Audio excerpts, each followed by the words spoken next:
mining and judgment errors, artificial intelligence series.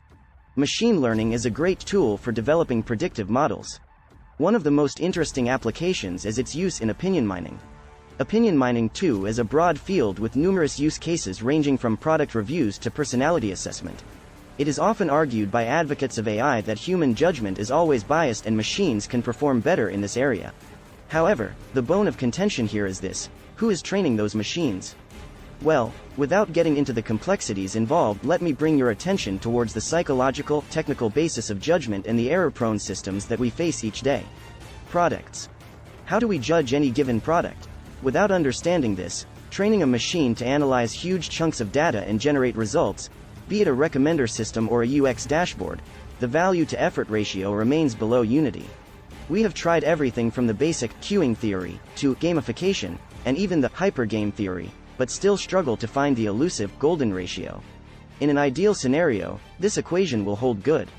When emotions overtake the intellect, fueling our experience for the cause or reason to believe that goes beyond the expectation of the product itself, we make the decision to buy.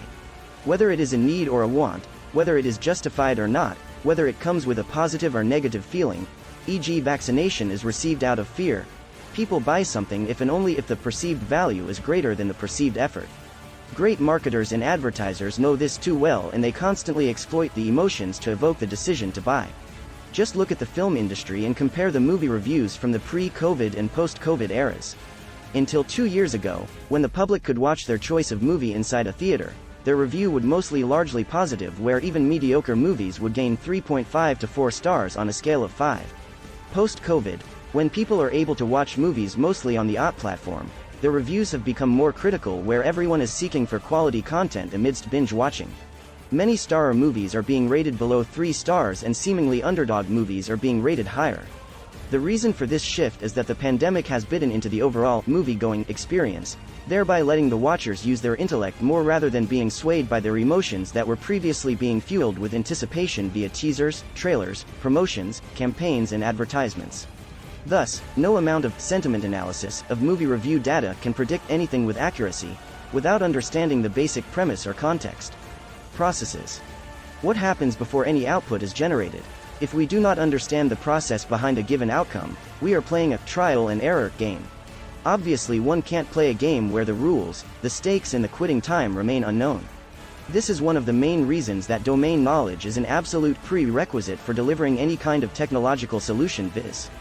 Machine learning in the current context.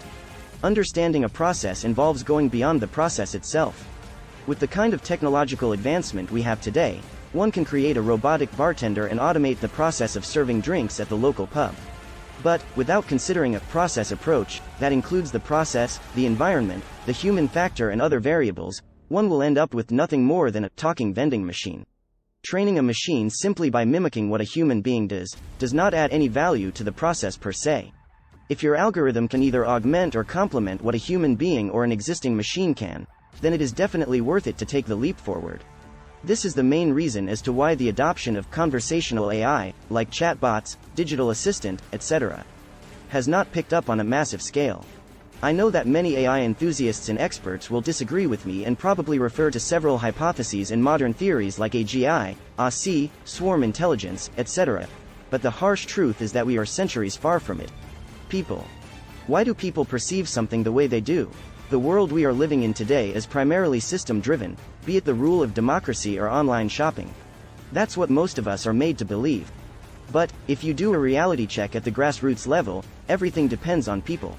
End of the day, it is people who affect both processes and products, either directly or indirectly.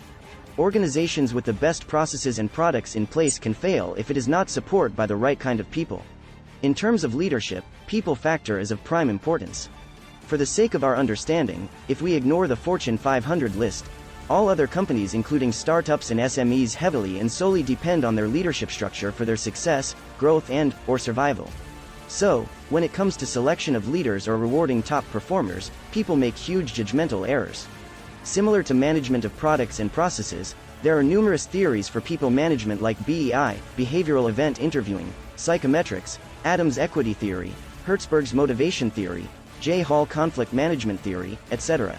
Most of these judgmental errors can be attributed to the misunderstanding of two most basic theories. Dunning-Kruger effect, a hypothetical cognitive bias stating people with low ability at a task overestimate their ability. Imposter syndrome, a psychological pattern of perceived fraudulence, where an individual doubts his/her skills, talents, or accomplishments despite having external evidence of competence. It is simply illogical to compare Guy Martin, famous pit stop wheel changer, with Michael Schumacher, famous F1 racer. If one were to get into their minds, Guy would be found suffering from the imposter syndrome and Michael Schumacher facing the Dunning-Kruger effect. Now, if one were to reverse their roles, what would be the effect? While this may seem to be an extreme example, such scenarios occur often in our day-to-day routines. An example that everyone can relate to is your appraisals. More than the actual ability and past performance, more weightage is given to attitude. Those who rate themselves high during self-appraisal are the ones who usually get the highest rating in the final appraisal. The fact remains that the lot who hold themselves in high esteem and exuberant confidence are actually part of the Dunning-Kruger effect, while those who are self-doubtful lie somewhere in the imposter syndrome region. Thus, when it comes to people analytics or consumer research, even the best of experts can go wrong when the primary data is based on opinions prone to judgment errors. This quote sums up my point too well. Summarizing the whole article, I can say that the following factors need to be accounted for before embarking on a decision-making journey based on analytics. Value created or projected, product-centric. Variables both known and unknown, process-based. Viewpoint of everyone involved, people-centric.